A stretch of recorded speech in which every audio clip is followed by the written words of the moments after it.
ఒకప్పుడు pan India director Shankar దగ్గర assistant director, కానీ ఇప్పుడు ఇండియాలోనే టాప్ డైరెక్టర్ లో అతను ఒకరు. తొలి సినిమాతోనే యూత్ ని కట్టిపడేశాడు. లవ్ అండ్ ఎమోషనల్ స్టోరీతో సూపర్ హిట్ అందుకున్నారు. ఇప్పటికీ అతడు తెరకెక్కించిన రాజారాణి సినిమాకు ఏ రేంజ్ రెస్పాన్స్ వస్తుందో చెప్పనక్కర్లేదు. ఆ తర్వాత వెంటనే దళపతి విజయ్ సినిమాకు దర్శకత్వం వహించి ఛాన్స్ అందుకున్నాడు. ఇప్పుడేమో ఇండియాలోనే అత్యధిక పారితోషికం తీసుకున్న దర్శకుడుగా నిలిచాడు. ఇంతకీ అతడు ఎవరనుకుంటున్నారా? డైరెక్టర్ అట్లీ. శంకర్ దర్శకత్వం వహించిన నందరి సినిమాకు అట్లీ అసిస్టెంట్ డైరెక్టర్ గా పనిచేశాడు. ఆ తర్వాత దళపతితో తేరీ సినిమా రూపొందించి హిట్ అందుకున్నారు. తేరీ సినిమా తర్వాత మెర్సెల్, బిగిల్ సినిమాలతో మరో హిట్ అందించారు. వరుసగా హ్యాట్రిక్ హిట్స్ అందించి విజయ్ కి ఇష్టమైన దర్శకుడుగా మారాడు అట్లీ. తమిళంలో సక్సెస్ఫుల్ డైరెక్టర్ గా పేరు తెచ్చుకున్న అట్లీ జవాన్ తో బాలీవుడ్ ఫిల్మ్ ఇండస్ట్రీలో కూడా ఎంట్రీ ఇచ్చారు.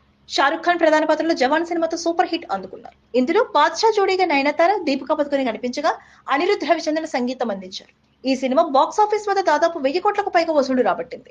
ఈ మూవీ తర్వాత అట్లీ నెక్స్ట్ ప్రాజెక్ట్ పై ఇప్పుడు అందరి చూపు పడింది. అతడు నెక్స్ట్ ఏ హీరోతో సినిమా చేయబోతున్నాడు అనే క్యూరియాసిటీ నెలకొంది. అయితే అట్లీ తన next project stylish star Allu Arjun తో చేయబోతున్నారనే టాక్ వినిపిస్తోంది. కానీ ఈ విషయంపై ఎలాంటి క్లారిటీ రాలేదు. ప్రస్తుతం ఫిల్మ్ సర్కిల్ లో అట్లీ రెమ్యూనరేషన్ గురించి చర్చ నడుస్తోంది. అల్లు అర్జున్ సినిమాకు డైరెక్టర్ అట్లీ 60 కోట్ల రూపాయల రెమ్యూనరేషన్ తీసుకున్నాడని సమాచారం. ఈ సమాచారం నిజమేనా లేదా రూమరా తెలియనప్పటికీ అట్లీ పారితోషికం కనీసం 50 కోట్లు ఉంటుందని అంచనా. ఇదే నిజమైతే భారతదేశంలోనే అత్యధిక పారితోషికం తీసుకున్న దర్శకుడుగా అట్లే నిలుస్తాడు. దీనిపై పూర్తిగా క్లారిటీ రావాల్సి ఉంది. Please subscribe Pragna media. Please like, share, subscribe to Pragya Media. Pragya Media, please do like, share and subscribe. Please subscribe to Pragya Media. Please like, share and comment if you like the video. Pragya Media.